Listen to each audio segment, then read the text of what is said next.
बड़ी भारी भगवत प्राप्ति में रुकावट की बात है कि मैं इन सबसे कुछ अलग हूं, श्रेष्ठ हूं। जहां ये बात आई, दूसरे में दोष दर्शन शुरू हुआ, साधक का नाश हो जाता है, अर्थात तो साधना से भ्रष्ट हो जाता है। बहुत ध्यान देने योग्य बात है। दूसरों में अपने आराध्य देव को देखकर अपने में सदैव सेवक भाव रखना, सबको मन से प्रणाम करना, दूसरों को तुच्छ मानना, दोषी मानना, अपने को गुणवान और श्रेष्ठ मानना, ये परमार्थ के पथिक के मार्ग में भारी रुकावट है, वो आगे नहीं बढ़ पाएगा। अगर एक छोटी सी ऐसी वृत्ति हो तो उसका त्याग कर दो। सब में प्रभु हैं, वो स्वांग कर रहे हैं, कहीं अच्छे का कहीं बुरे का। आप स्वांग के दृष्टा हैं, आप उसको देखिए, स्वांग को स्वांग की तरह देखिए कि ये जो सामने दुराचारी का स्वांग कर रहा है, ये दुराचारी नहीं है। इस माया नाटक मंच पर मायापति ही ऐसा नाटक कर रहा है, इस स्वांग कर रहा है, कभी वाराह का, कभी कच्छप का, कभी नरसिंह का, कभी राम कृष्ण विविध रूपों, और फिर चराचर जगत का। ये वही स्वांग कर रहा है। दूसरा, वो अपने आप से अपने आप का विस्तार कर लेता है, अपने आप में अपने आप को समेट लेता है। इसलिए सबको प्रणाम करो। गोस्वामी तुलसीदास जी, सिय राम मैं सब जग जानी, करहूं प्रणाम जोर जुग पानी। सबको प्रणाम। सर्वान वस्तुतया निरीक्ष परम स्वाराध्य बुद्धिर्मम।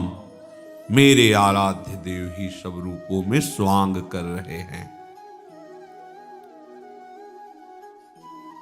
उपासक किसी को भी ऐसे वचन, ऐसी चेष्टा ना करे कि उसके हृदय को पीड़ा पहुंचे। विद्या के अभिमान में, त्याग के अभिमान में, भजन के अभिमान में, धन के, जाति के, साधना के, भक्ति के, ज्ञान के किसी अभिमान में आकर किसी को ऐसी चेष्टा, ऐसे वचन ना बोले। परुख वचन कबहु न कहाई, कि वो अंदर से दुखी हो जाए और सोचे कि मैं किसी योग्य नहीं हूं ना, इसलिए तो बड़े हैं इसलिए गए आप। अगर वो हृदय से दुखी हो गया तो वहीं बैठे हुए हैं प्यारे, उनको ताप पहुंचेगा, उनको ताप पहुंचेगा तो आप सेवक कहां रहे, उपासक कहां रहे। अपने आराध्य देव को कष्ट पहुंचा रहे हैं, उनके प्रतिकूल चल रहे हैं, तो आप उपासक कहां रहे। सावधान। भजन करना कठिन, करके बचाना कठिन, बचा के पचाना कठिन। पच गया तो सिद्ध हो गए। ये भजन के भारी विघ्न हैं, इसलिए सावधान रहो। कभी इस तरह का कोई अभिमान भक्ति का, भजन का, ज्ञान का, विद्या का, धन का, रूप का, महत्व का बिल्कुल नहीं छू जाना चाहिए। अगर आपको ऐसा कभी लगे तो उसकी पहचान है, जब दूसरों में हे भाव होने लगे तो समझ लेना आपको अभिमान आ गया है। जब दूसरों में अपने से तारतम्य मिलाने लगे कि मेरे में तो ये गुण है, देखो इसमें ये दोष है, तो आपको अभिमान आ गया है। भक्ति महारानी कैसे टिकेंगी आपके हृदय में। विद्या रूप महत्व कुल धन यौवन अभिमान सट कंटक देखे, जहां राहे न भक्त निदान। ये बड़े बड़े कांटे हैं, इन पर भक्ति महारानी कैसे सुकोमल चरणों से चलकर तुम्हारे हृदय में आएंगी। नहीं आएंगी। अभिमान छू न जाए। वृंदावन ई विधि बसे तज के सब अभिमान, यही सब अभिमान। उपासक को अभिमान से दूर रहना चाहिए। कभी ऐसी कोई बात अपने में दिखाई दे सद्गुण की तो समझ लेना अभिमान आ रहा है। प्रभु को पुकारो कि नाथ संभालो, ये अभिमान आ रहा है, वही ठीक कर देंगे। अपनी उपासना से हटे नहीं, किसी की उपासना को नीचा समझे नहीं, अपने को कोई गलत कार्य करना नहीं दूसरा कोई गलत कर रहा है तो हमारा आराध्य देव अंदर से भाव रखना है, बाहर से व्यवहार नहीं रखना, बाहर से संभाषण भी नहीं करेंगे, अंदर से आराध्य देव का भाव रखकर न उसकी निंदा करेंगे न उसकी स्तुति करेंगे। नाली के कीड़े में, कुत्ते में, देवता में, सब में हृदय मंदिर पर बैठे हुए उपासक अपने आराध्य देव को देखता है। किसी से भी घृणा, किसी से नीचापन, किसी को पापी, किसी को महान दुराचारी, ये हमारा दर्शन नहीं होगा, हमारा दर्शन नहीं होगा। इसीलिए महाप्रभु स्पष्ट शब्दों में कह रहे हैं, ये क्रूरा अपि पापिनो न च सताम संभाष्य दृश्यास्ते, देखने योग्य नहीं है, बात करने योग्य नहीं है, ऐसे क्रूर हैं, पापी हैं, उनमें भी हमारी ये मति दृढ़ होनी चाहिए कि मेरे आराध्य देव विराजमान है इसके हृदय मंदिर पर। उपासक ऐसी भूल न करे, नहीं तो समझ नहीं पाएगा कि उसका साधन मार्ग कब और कैसे छूट गया। निरंतर रात दिन अपने भजन को ही संभाला करे। ऐसा भी नहीं होना चाहिए कि बहुत बढ़िया से भजन हो गया तो तुम भूल गए। बड़ी सूक्ष्म बात है। बहुत बढ़िया आपका दिनचर्या चल रहा है, कई घंटे भजन हुआ, अब आपका मन धीरे से आपसे प्रार्थना करेगा कि देखो इतने घंटों से भजन कर, थोड़ी देर का अवसर दे दीजिए, थोड़ा हंस खेल लीजिए, थोड़ा मनोरंजन कर लीजिए, थोड़ा घूम लीजिए, इधर उधर देख लीजिए।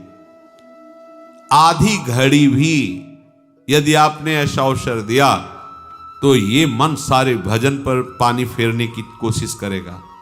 इसलिए साधक को गंभीर रहना चाहिए। जैसे जैसे भजन साधन बढ़े वैसे वैसे गुप्त रखना चाहिए अपने हृदय के भाव को, आनंद की उमगन को गंभीरता और उदासीनता से। उदासीन अति रही हुशाई, बाहर से ऐसा लगे कि ये तो एकदम ना हंसता है ना बात करता है, उदासीनता, गंभीर, अंदर आनंद उमड़ रहा है, बाहर से गंभीर, भ्रकुटी तनी हुई, शांत। ये भजन की सुरक्षा है। बहुत सुकोमल पौधा है, आसपास कांटे की बाड़ लगाई जाती है, वो बाड़ अगर मजबूत लगी रही तो पौधा वृक्ष बन जाएगा। वृक्ष बन जाएगा तो कुछ हानि होने वाली नहीं, हजारों लोग विश्राम पाएंगे उस वृक्ष के नीचे। ऐसे अभी भक्ति का पौधा अंकुरित हुआ है। माया रूपी बकरी अगर चर गई तो अंकुरण नहीं हो पाएगा। तो हमें ये बाड़ लगानी, गंभीरता, उदासीनता, स्वभाव दूर से ऐसा लगे कि बात करने का मतलब है ये कड़ुआ बोलेगा, ऐसा लगना चाहिए। हृदय में आनंद है, भगवद स्मरण है, पर आपका बाहरी स्वरूप कांटे जैसा होना चाहिए, आंतरिक स्वरूप गुलाब के फूल जैसा होना चाहिए। उपासक को यह सुरक्षा कवच रखना ही चाहिए। संसारी पुरुष अंदर कांटे जैसा होता है, बाहर गुलाब के फूल जैसा होता है। लगता है छुओ बहुत अच्छा, लेकिन छुओगे तो कांटे लगेंगे। उपासक बाहर से कांटे जैसा एकदम उदासीन, स्पृहा रहित, निरपेक्ष, लेकिन अंदर वो अनुराग रस से भरा हुआ है। कोई उसके अंदर का अगर स्पर्श पा जाए तो निहाल हो जाए। तो साधक को, साधु को आधी घड़ी के लिए भी आनंद में फूल करके कोई बर्ताव नहीं करना चाहिए। बहुत सुंदर। अब वो उसी समय कोई ऐसी बात करवा देगा, ऐसा दृश्य दिखा देगा कि वो जो भजन से आपकी आंतरिक उन्नति हो उसे रोक देगा, वो आगे विषय चिंतन कराने लगे। ये बहुत सावधानी की बात। एक क्षण में पूरे चिंतन को बदल सकता है, पूरे चिंतन को। एक वृत्ति आपको गिरा सकती है, एक वृत्ति, एक दृश्य।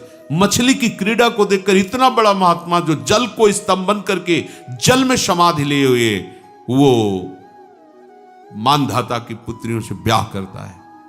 बहुत सावधानी की जरूरत है। प्रायः यही देखने को मिलता है कि उपासक सत्संग भी करता है, पाठ भी करता है, नियम से भजन भी करता है, पर वो सावधान नहीं रहता है। ध्यान दीजिए, ये महापुरुषों के वचन हैं जिन्होंने भगवत साक्षात्कार किया है।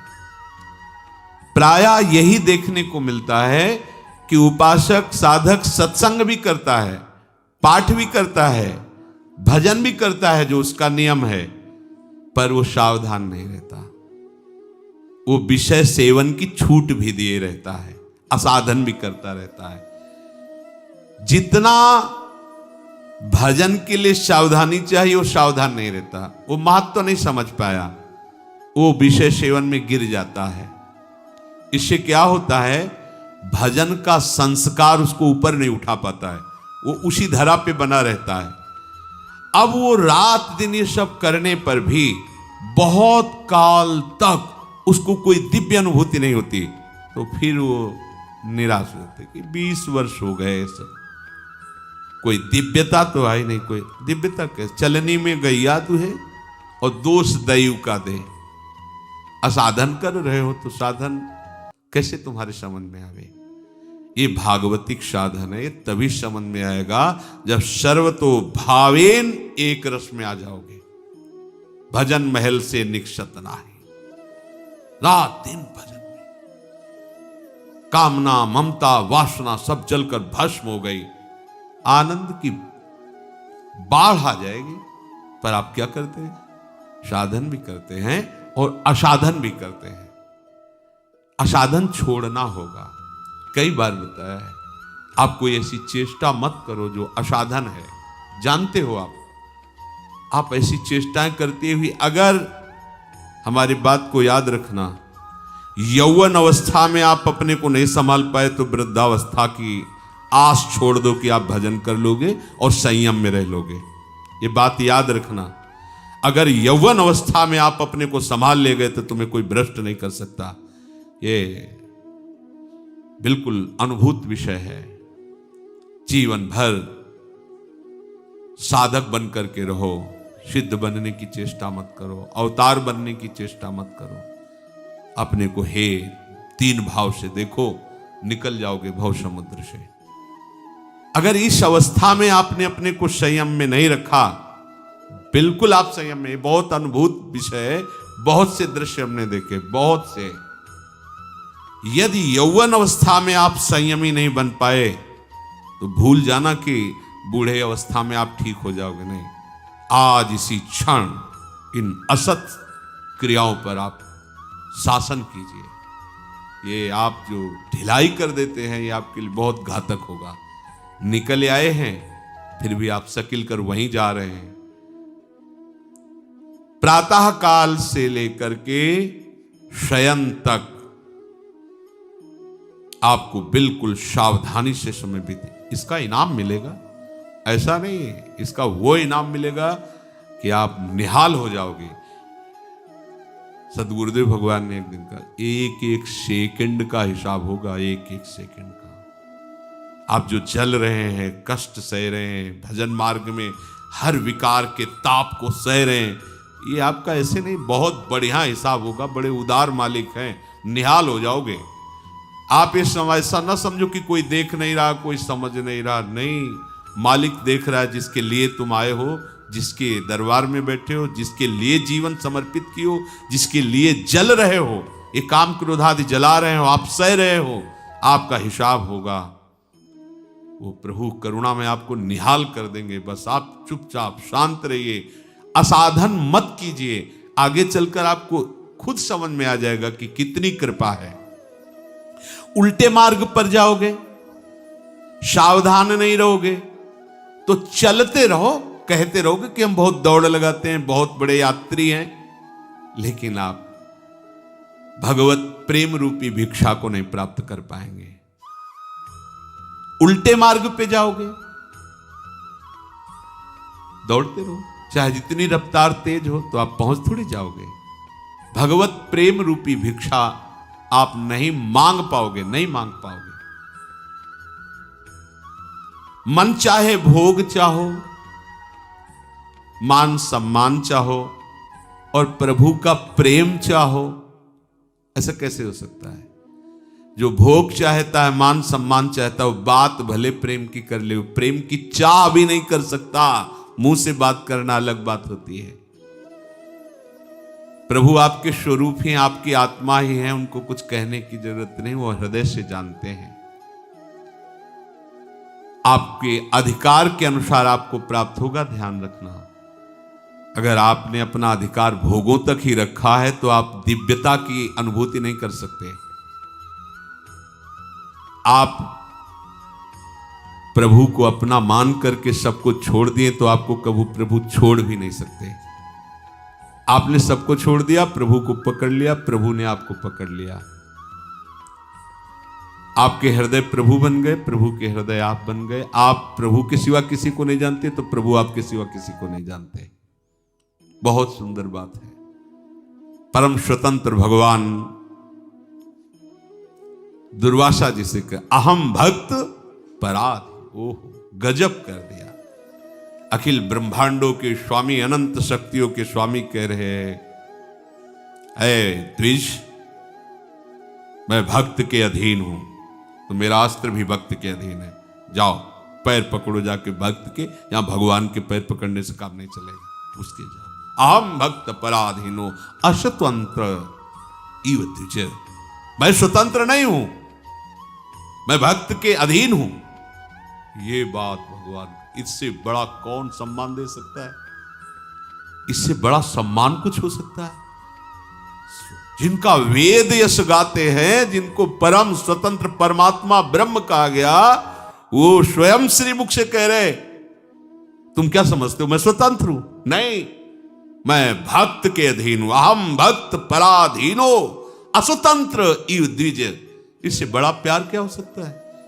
इससे बड़ा दुलार क्या हो सकता है? इससे बड़ा सम्मान क्या हो सकता है?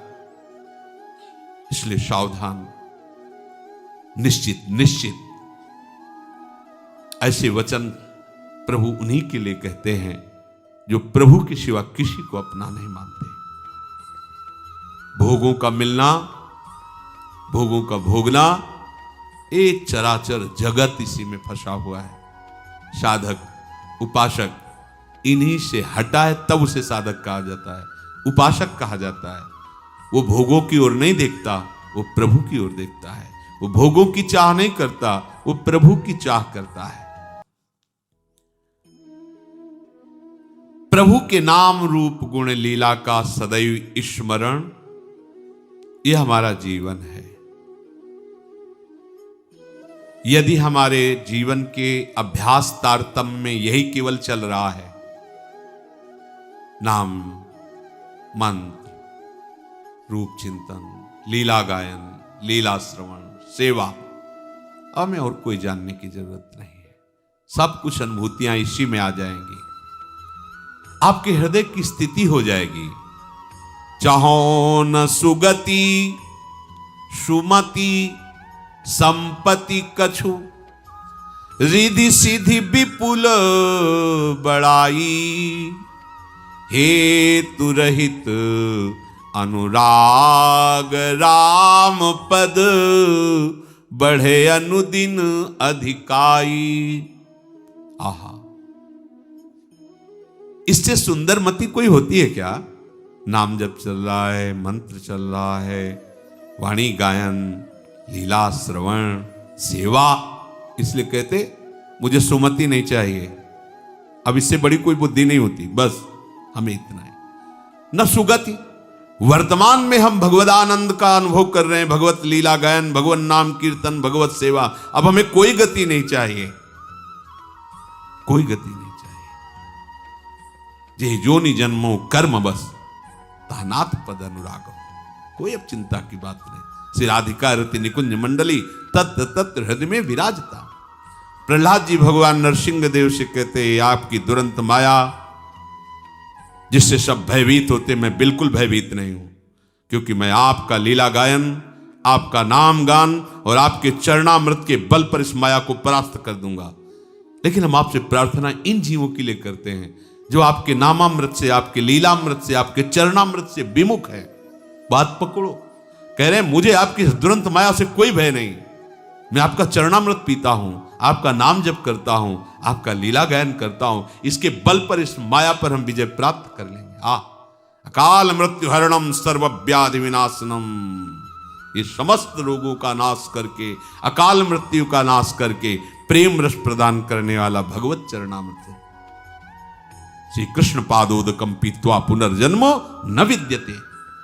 नाम रूप लीला गुण, इससे बड़ी कोई सुगति नहीं, कोई सुमति नहीं और कोई संपत्ति नहीं, और इससे बड़ी कोई सिद्धि नहीं।